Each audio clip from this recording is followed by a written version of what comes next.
안녕하세요. 저는 미랄복지재단 헬렌 켈러 센터장 홍유미라고 합니다.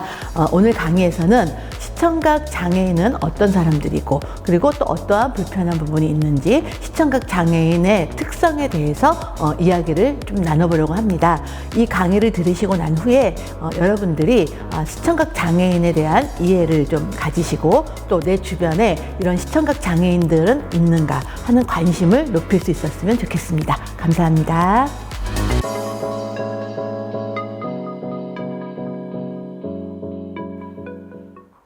이제 강의를 시작하도록 하겠습니다. 시청각 장애인은 어떤 장애인일까요?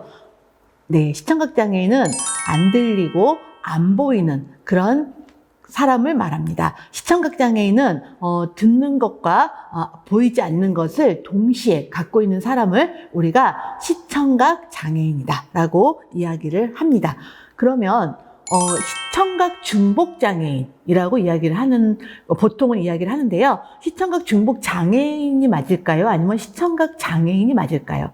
우리가 보통 시청각 중복 장애인이라고 이야기를 많이 씁니다. 왜냐하면 시각장애와 청각장애가 중복으로 되어져 있기 때문에. 그러나 시청각 중복 장애인들 당사자분들은 우리는 시청각 장애인으로 불러달라 이렇게 이야기를 합니다. 그것은 왜 그러냐면 우리가 보통 빨강색과 파랑색이 합쳐진 색깔을 보라색이라고 이야기를 하는데 보라색을 보고 이 색깔은 빨강색과 파랑색이 섞인 색이야 라고 이야기하는 사람은 없습니다. 보라색이다 이렇게 단일 명칭으로 부르죠. 그것처럼 비록 시각장애와 청각장애가 중복으로 되어져 있는 장애이긴 하지만 시청각 장애는 시각과 청각을 특성을 동시에 가지고 있으면서 완전히 다른 장애 특성을 나타내기도 합니다. 그래서 시청각 장애인이라고 부르는 것이 맞습니다. 그리고 여러분들이 한 가지 기억하셔야 할 것은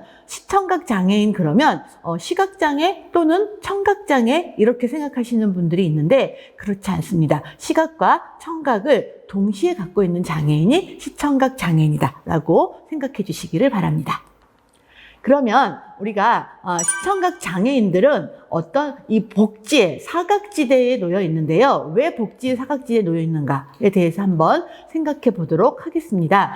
시청각 장애인은 현행 장애인 복지법상에 포함되어져 있지 않은 장애입니다. 그러니까 우리 현행 장애인 복지법상에는 15가지의 장애가 있습니다. 그런데 거기에 별도의 장애 유형으로 포함되어져 있지 않습니다. 그래서 장애인 복지 카드에 시각장애, 청각장애를 중복으로 등록을 한 장애인들만 현재 시청각 장애인이라고 되어져 있습니다. 그러니까 우리가 복지 서비스를 받는다던가 또는 이런 교육 서비스를 받으려고 하면 사실은 장애인 복지 카드에 시각과 청각이 동시에 등록이 되어져 있어야 되는데 이렇지 않은 분들도 생각보다 많습니다. 예를 들면 내가 눈이 안 보여요 잘. 그래서 장애 등록 판정을 받으러 갔는데 의료상으로는 장애 등록이 될 수 있을 정도는 아닙니다 라고 해서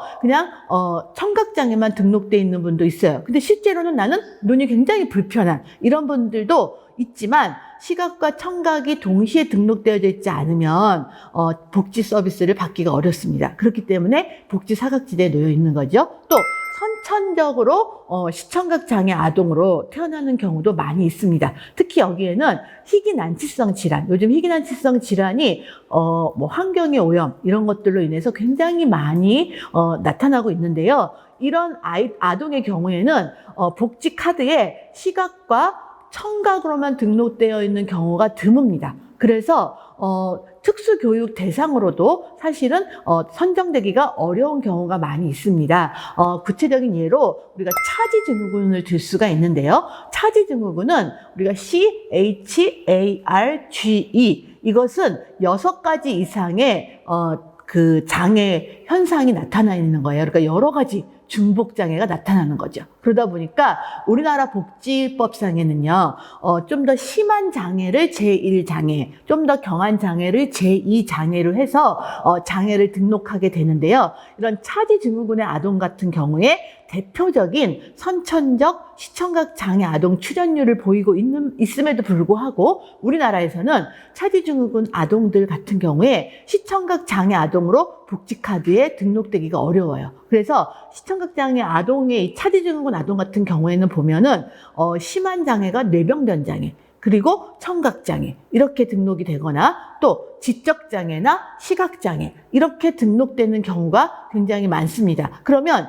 복지카드 상에는 시청각 장애인이 아닌 거예요. 그렇기 때문에 시청각 장애인들이 받을 수 있는 복지법상의 어떤 그런 서비스를 받기가 어렵기 때문에 시청각 장애인은 굉장히 심각한 복지의 사각지대에 놓여 있다라고 볼 수가 있습니다.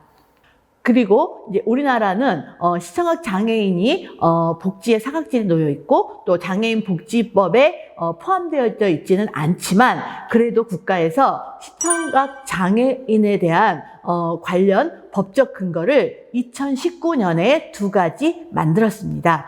그것은 장애인복지법 22조 5항이고요. 장애인복지법 35조 2항 이렇게 2가지 조항을 하나는 개정을 했고 하나는 신설을 했습니다. 그래서 이 2가지 그래도 다행히 이 2가지 법 조항이 있고요. 이 법 조항에서 시청각 장애인이라고 시청각 장애인을 명명했기 때문에 우리가 법적 용어로는 시청각 장애인이 맞고요. 그 다음에 이 2가지 조항 때문에 시청각 장애인들의 의사소통 지원 인력 양성이라든가 또 시청각 장애인들의 의사소통 교육, 이동 교육, 그 다음에 또 시청각 장애인을 위한 이런 전담 지원 기관 이런 것들을 만들 수 있는 법적 근거가 만들어졌습니다. 그래서 제가 근무하고 있는 헬렌 켈러 센터 같은 경우도 장애인 복지법 35조 2항에 근거한 시청각 장애인 지원 전담 지원 기관으로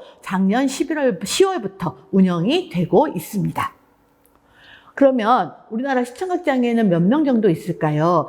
사실은 이게 법적 장애인은 아니기 때문에 정확한 시청각 장애인의 어떤 실태 조사는 되어져 있지 않지만 그래도 2020년도에 보건복지부가 실태 조사를 한 이것은 이제 그 장애인 복지 카드상에 시각과 청각이 중복으로 등록된 사람들만 파악한 숫자입니다. 한 9,200명 정도가 있다라고 나와져 있습니다. 그러니까 우리나라에는 그러니까 이제 그 법적으로 등록되지 않은 그러나 실제적으로 시각과 청각을 가지고 있는 사람들은 한 10,000명에서 15,000명 정도 있다라고 여러분들이 생각을 하시면 될 것 같습니다. 그러면 우리가 이제 시청각 장애의 이제 유형을 좀 살펴볼 건데요. 시청각 장애의 유형은 2가지 기준으로 나눌 수가 있습니다. 첫 번째는 이제 얼마나 남아있는 기능이 있느냐. 그러니까 눈과 귀가 어느 정도의 기능을 하느냐에 따라서 크게 이제 4가지로 나눌 수가 있는데요. 일단은 안 보이고 안 들리고, 그러니까 전혀 안 보이고 안 들리는 분들은 우리가 전농전맹이라고 합니다. 전농전맹은 우리가 장애인 복지법의 청각장애와 시각장애 기준상 거의 완전히 안 들리고 안 보이는 이런 분들을 전농전맹이라고 합니다. 그리고 이제 맹난청이는 완전히 안 보이는데 난청, 조금 듣는 기능은 조금 있는 분들을 우리가 맹난청이라고 이야기를 합니다. 그리고 이제 저시력 농인이 있습니다. 저시력 농인은 이제 완전히 안 들리는 분들이에요. 농인인데 시력이나 시야가 조금은 남아있는 분들. 그래서 어느 정도 조금 보일 수 있는 분들은 우리가 저시력 농인이라고 이야기를 합니다. 또 마지막으로는 저시력 난청인이 있습니다. 요분들은 그래도 조금 보이고 조금 들리는 그런 분들이 이제 있습니다. 그래서 우리가 남아있는 기능에 의해서는 이렇게 4가지로 나눌 수 있다라고 이해를 하시면 될 것 같고요. 2번째 우리가 시청각 장애 유형을 나누는 기준은 이제 장애가 언제 발생했느냐. 장애 발생 시기에 따른 이제 분류가 있습니다. 장애 발생 시기에 따라서는 이제 첫 번째로는 선천성 시청각 장애입니다. 선천성은 앞에서도 설명했지만 날 때부터, 그리고 또 날 때부터 시청각 장애인이 된 경우도 있고요. 나라마다 조금 기준이 다르지만 우리나라 같은 경우에는 만 2세, 그러니까 만 2세가 언어를 배울 수 있는, 그리고 발달이 어느 정도 이루어지고 있는 시기로 봅니다. 그래서 만 2세 이전에 이런 시청각 장애를 갖게 되면 우리는 선천성 시청각 장애인이라고 이야기를 합니다. 그리고 두 번째는 농기반 시청각 장애인이 있습니다. 여기서 농기반이라고 하는 것은 이제 청각 장애, 그러니까 날 때부터든 중도든 기본적으로 청각 장애를 가지고 있던 사람이 이제 중도에 시각 장애를 이제 갖게 돼서 이제 시청각 장애인이 되는 경우에는 우리가 농기반 시청각 장애인이다, 이렇게 이야기를 합니다. 그리고 세 번째는 맹기반 시청각 장애인입니다. 맹기반은 선천적이든 또 후천적이든 시각 장애인으로 사시다가 중도에 청각을 잃어버리시는, 이제 그래서 청각 장애가 더해지는 분을 우리가 맹기반 시청각 장애인이라고 이야기를 합니다. 그리고 이제 마지막으로는 중도 시청각 장애인이 있습니다. 중도 시청각 장애인은 비장애인으로 생활하면서 살다가 여러 가지 사고라든가 또는 질병이라든가 이런 것들로 인해서 이렇게 갑자기 중도의 시청각 장애인이 되시는 분들입니다. 사실은 재활을 한다거나 교육을 할 때 가장 어려운 분들이 바로 이 중도 시청각 장애인들이십니다. 그 이유는 왜 그러냐면 농기반이나 맹기반은 기존에 본인들이 사용하던 언어 기반이 있었어요. 그리고 거기에 이제 장애가 더해지면서 다른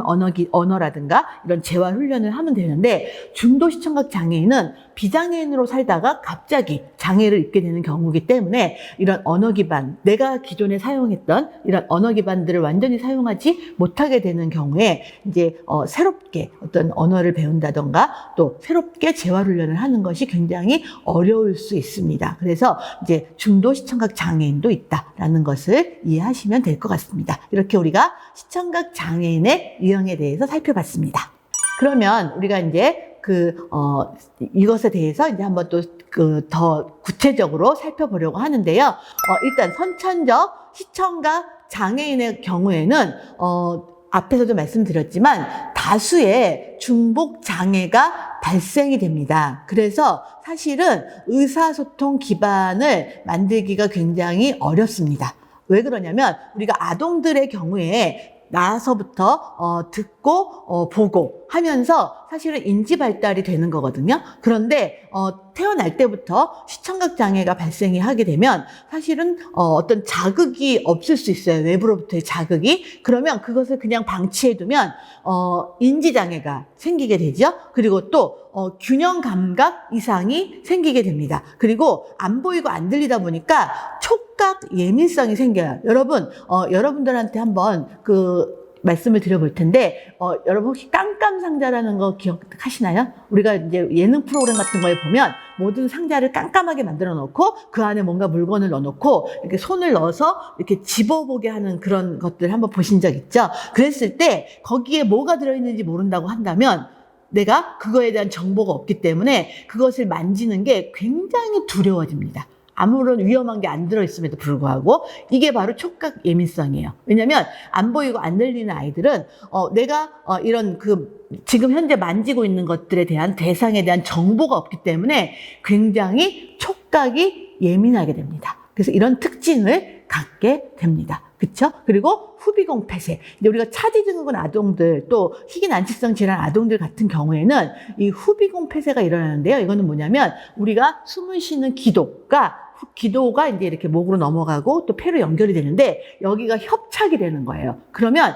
내가 자가로 숨을 쉬기가 어렵습니다. 그래서 우리 많은 시청각 장애 아동들 경우에는 이 기관지 절개라고 해서 기관지를 이렇게 절개를 해서 여기에 인공 그 관을 삽입을 합니다. 삽관을 합니다. 그래서 여기로 그 노폐물을 빼내고 또 여기로 숨을 쉬는 이런 경우가 생겨요. 그래서 이렇게 되면 말을 못하게 됩니다. 그러니까 선천적으로 말을 못하는 경우도 있지만 이 말을 했던 아동들 같은 경우도 이 후비공 폐쇄 때문에 기관지 절개를 하면 말을 못하게 되는 경우가 생기고요. 심장 기형이라든가 뇌성마비 이런 중복 장애를 갖게 되기 때문에 언어 습득을 못하게 되는, 그래서 의사소통 기반이 없는 그런 아동들이 많습니다. 그래서 학교 갈 나이가 되면 어느 학교를 보내야 되는지를 부모님들이 많이 고민을 하시게 됩니다.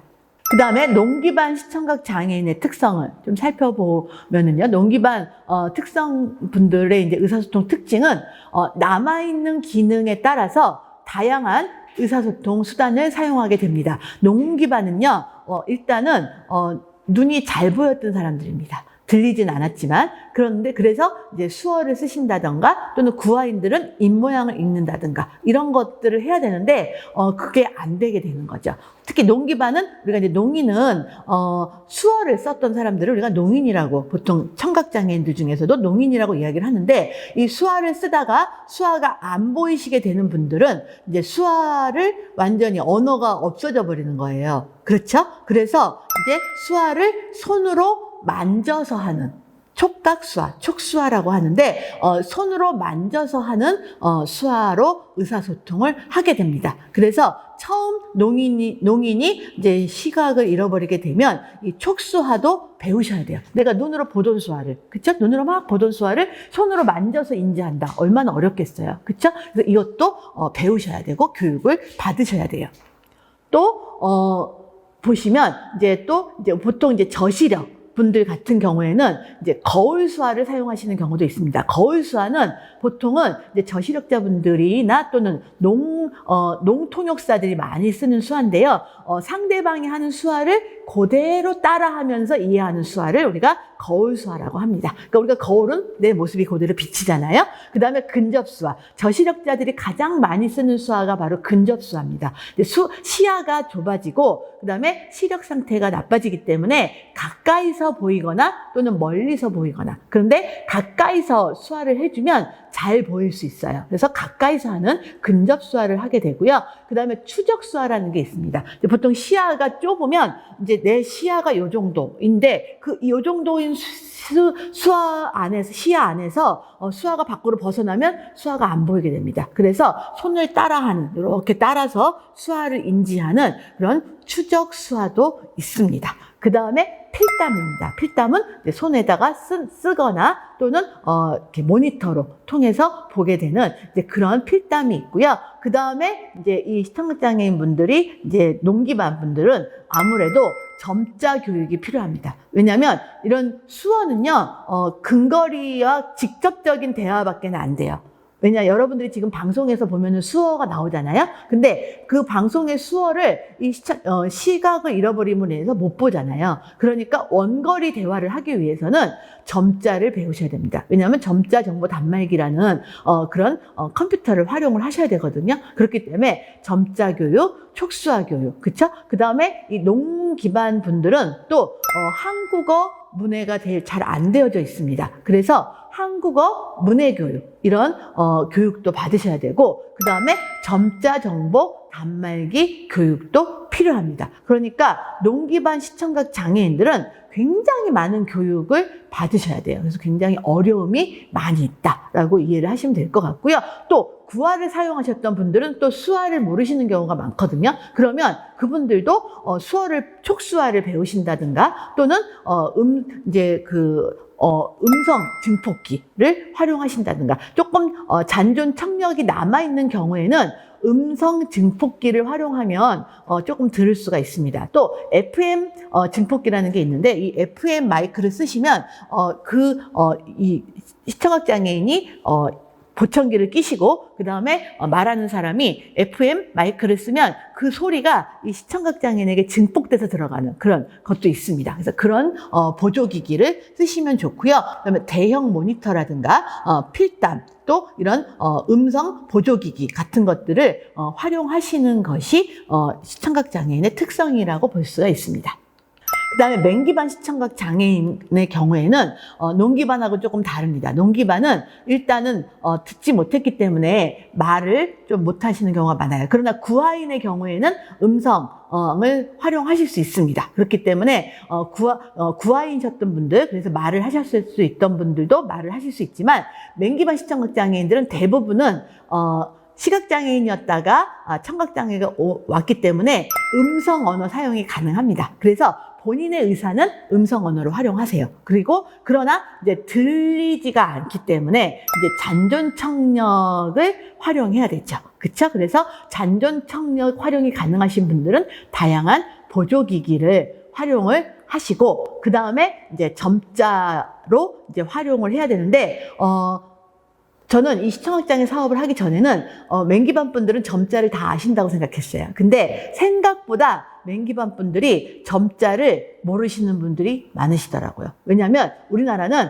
IT 강국입니다. 그리고 스마트폰 이런 것들이 음성 언어를 이렇게 말로 읽어주는 이런 서비스가 너무 잘 돼 있어요. 그래서 대부분의 시각장애인 분들은 시각장애인이었을 때 점자보다는 음성을 활용을 해서 핸드폰도 음성으로 듣고 그래서 점자를 모르는 분들이 너무 많았습니다. 그래서 이런 분들은 점자 교육도 필요하시고 문해 교육도 필요하다. 이렇게 이해하시면 될 것 같습니다.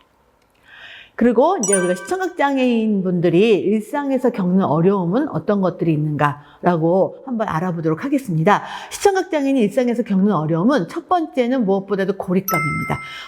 집에 가족들이 있어도 안 들리고 안 보이다 보니까 자기 혼자만 있는 이 세상에 오로지 나 하나만 있는 것 같은 그런 무서운 고립감을 갖게 됩니다. 저도 그런 생각을 한번 해본 적이 있습니다. 내가 시청각장애인이라면 어떨까?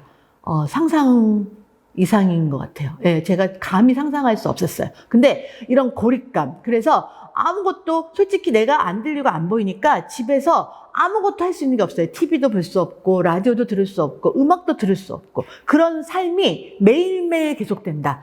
생각해보세요. 얼마나 외로울까요? 그렇죠? 그래서 시청각장애인 분들은 이런 외로움을 많이 호소하십니다. 그래서 고립감이 굉장히 심하다라는 그런 어려움이 있으시고요. 두 번째는 당연히 정보 접근에 제한이 됩니다.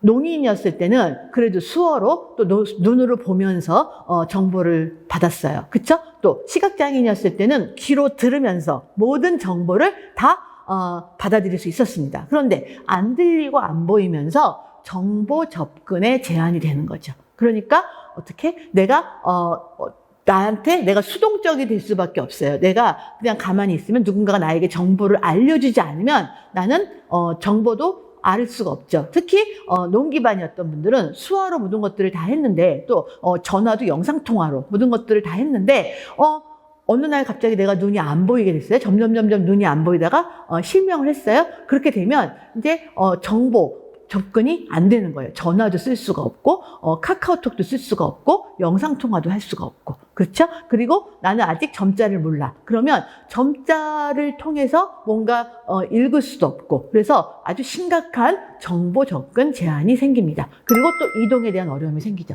우리나라는 시각장애인 분들도 제가 시각장애인한테 그런 말씀을 들었는데 시각장애인 분들도 외출을 혼자서 보행훈련이 잘 돼서 혼자서 외출하시는 분들 많습니다. 근데 그리고 안내견하고 같이 이렇게 외출하시는 분들이 많은데 내가 외출을 하려면 매일매일 목숨을 걸고 밖에 나간다. 이런 이야기를 하시더라고요. 아무리 조심을 해도 항상 상처투성이가 되신대요. 그만큼 우리나라가 이런 장애인 분들이 이렇게 잘 활동하실 수 있는 베리어 프리 문화가 아직은 사회 환경이 잘 안 되어져 있는 상황입니다. 많이 발전을 하긴 했지만 그런데 안 보이고 안 들리는 분이 혼자서 밖에 나간다? 상상도 못합니다. 그렇기 때문에 누군가가 나를 밖으로 데리고 나가주지 않으면 이동하기 어렵죠. 집에 혼자 계신 분들 생각보다 많습니다. 그리고 바깥에 나가서 뭔가 나와 같은 시청각장애인이 있어 라는 정보도 없고요. 그리고 누군가 나는 그런 모임에 가고 싶어. 정보가 없으니까 그런 모임이 있는 것도 모르는 거죠. 그러니까 누군가 나를 찾아와 주지 않으면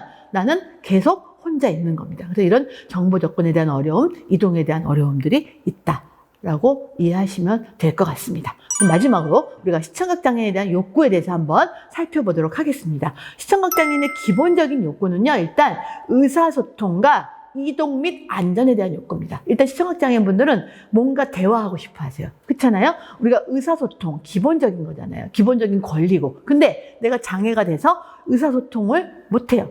그러니까 얼마나 외롭겠어요. 그래서 나와 같은 시청각장애인과 함께 의사소통을 하고 또 비장애인과 함께 대화하고 하는 이런 의사소통에 대한 욕구가 아주 강하십니다. 그리고 뭔가 나도 바깥에 나가서 쇼핑을 한다든가, 그렇죠? 또 내가 원하는 곳에 가고 싶다든가 안전하게 이동하고 싶은 이런 이동과 안전에 대한 욕구가 있습니다. 그다음에 사회적인 욕구로는 사회적 관계를 형성하고 싶어 합니다. 당연히 그렇겠죠. 내가, 나 혼자 이제 대부분의 시청각장애인들을 저희가 발굴해서 만나러 이렇게 가면 어떤 얘기를 하냐면, 세상에 나 혼자인 줄 알았어요. 시청각장애인은 나만 있는 줄 알았어요. 이런 말씀 많이 하세요. 그런데, 이렇게 사회적 나와서 자조 모임도 하고 계시고, 또 문화활동도 하고 계시고, 이런 교육도 받으실 수 있습니다. 라고 소개를 해드리면, 정말 그럴 수 있어요? 라고 이야기를 하시는 분들이 많이 계세요. 그래서 사회적으로 다른 사람들과 만나고 싶어 하시고, 또 자조 모임도 가고 싶어 하시고, 내가 뭔가, 이런 사회적으로, 시청각장애인, 다른 시청각장애인들과 만나고, 이런 관계 형성, 친구도 만들고 싶고, 이런 사회적 관계 형성에 대한 욕구가 굉장히 크시고요. 그다음에 정보 접근에 대한 이런 교육을 받고 싶다. 내가, 이런 정보 접근, 예를 들면 점자를 배운다던가, 뭐 이런 욕구들을 굉장히 많이 갖고 계시고요. 그다음에 교육적인 당연히 욕구가 크십니다. 그래서, 평생 교육의 일환에서, 뭐 예를 들면 내가 무슨, 뭐 뜨개질이라든가, 이런 원예라든가, 이런 욕구도 굉장히 크시고요. 그 다음에 보조공학기기에 대한 활용에 대한 욕구를 굉장히 많이 갖고 계십니다. 특히 농기반 분들은요, 내가 점자를 배우고 싶습니다. 근데 그 점자 교육의 끝이 뭐냐면 최종적인 목표는 점자 보조공학기기. 그러니까 우리나라는 한 손에 식스라고 이야기를 하는데요. 이 한 손에 식스를 내가 사용하고 싶습니다. 그래서 점자를 배우고 싶습니다. 라는 그런 욕구를 갖고 있습니다. 그 다음에 경제적인 욕구죠. 그쵸? 당연히 젊은 분들은 내가 직장 생활을 해서 안정적인 소득을 갖고 싶어요. 그래서 교육받고 싶어 하시고 경제적인 자립을 갖고 싶습니다. 라고 이야기를 많이 하십니다. 제가 만난 분 중에 40대 후반에 그 직장 생활 하시다가 시청각장애가 심하게 오셔서 직장을 퇴직하신 분이 있었어요. 근데 그분이 이제 이렇게 열심히 점자도 배우시고 했는데 그분이 인터뷰를 하시다가 눈물을 흘린 적이 있으세요. 막 우시더라고요. 왜 우셨냐면 내가 가장인데 아내가 벌어오는 돈으로 이렇게 생활을 하는 것에 대해서 굉장히 마음의 부담이 크시더라고요. 그래서 내가 어떻게든 자립을 해서 나는 돈을 벌고 싶습니다. 이런 얘기를 하시면서 막 우시는 걸 보면서 제가 마음이 많이 아팠던 적이 있는데 이런 경제적인 자립에 대한 욕구도 굉장히 크십니다. 그 다음에 심리 정서적인 욕구입니다. 생각보다 안 보이시게 되고 안 들리시게 되면서 자신의 정체성이 흔들리시는 분들이 많아요. 나는 노아인인가? 아니면 나는 시청각 장애인인가? 이것을 확립하기까지 굉장히 오랜 시간이 걸립니다. 그래서 이런 상담이 굉장히 많이 필요하고요. 그 다음에 내가 안 보이고 안 들리게 되면서 대화를 못하게 되면서 자존감이 낮아지신 분들이 생각보다 많으세요. 그래서 내가 자존감을 회복하고 나도 할 수 있다. 나도 뭔가 자립할 수 있다. 이런 자존감 회복에 대한 욕구가 굉장히 크십니다. 그래서 교육을 받으시면서 내가 교육을 받고 또 내가 이 교육을 받으면서 또 저희 센터에서는 이 시청각 장애인분들의 역량 강화에도 굉장히 노력하고 있거든요. 그래서 강사로 키우고 또 상담하는 분으로 이분들을 키워드립니다. 그래서 내가 뭔가 이렇게 교육을 받아서 강의를 하게 되고 또 다른 새로운 시청각 장애인을 찾아서 내가 점자를 가르치고 축사를 가르치는 그런 사람이 됐다. 하면 굉장히 자존감이 회복이 되세요. 그러니까 또 새로운 시청각 장애인분들은 나랑 똑같은 당사자인데 저분은 나를 가르쳐 주시네. 그럼 나도 저분 같은 사람이 되고 싶어. 이런 생각들을 많이 하시게 됩니다. 그래서 이런 자존감 회복에 대한 욕구도 굉장히 크시다. 그런 부분이 있습니다. 그리고 심리적인 안정과 정서적인 교류 이런 것들도 많이 욕구를 가지고 계십니다. 근데 이제 이 부분이 저희도 굉장히 많이 고민하고 있는 부분인데요. 상담에 대한 욕구가 굉장히 크세요.